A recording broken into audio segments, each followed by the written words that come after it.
Sagittarius. Hey, what's up mga kamitis ko? Let's do a card reading for you, Sagittarius, Sun, Moon, Rising.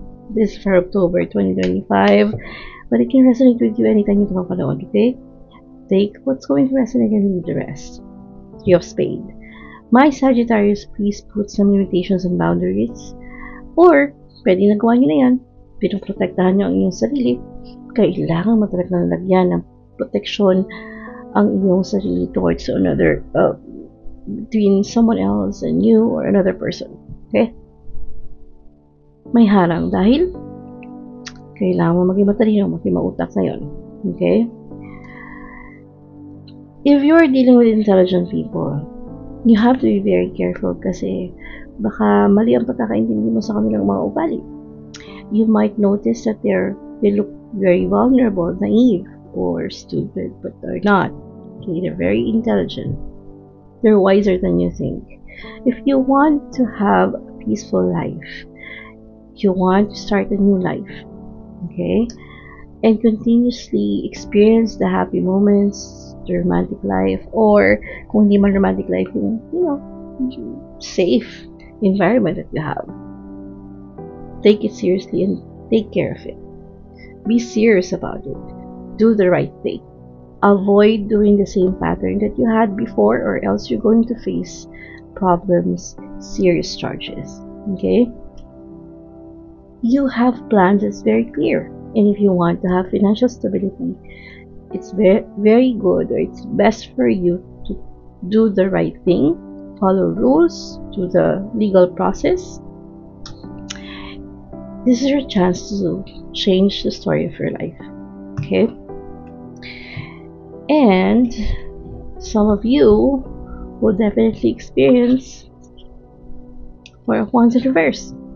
Pag ilan sa inyo medyo magulo ang buhay, magulo ang tahanan, may misunderstanding between siblings, family members, and Prince of Wands in reverse is a sign na hindi na kasi kayong mga bata. May kanya-kanya na kayong paniniwala, or most of your younger relatives or family members are old enough to make decisions for themselves at hindi na sila mamamanipulate, makukontrol, or mapapasunod basta-basta. But Princess of Cups, if you're a woman or a lady, you're going to experience a very kind treatment or special treatment from someone. Or if you're a guy, you're going to pursue someone and take care of them very, very well within these few weeks and months. But definitely, a conversation is very, very important. Do not be in a hurry. Huwag mong madaliin ang mga plano at proseso. Do not share information too much. Be careful of your words. Okay? And the message of my oracle card for you, Sagittarius, Sun, Moon, Rising, triumphant and success in reverse. I hope not, but the card is telling me ng very malabong conversation or understanding. You have to be very clear with your intention.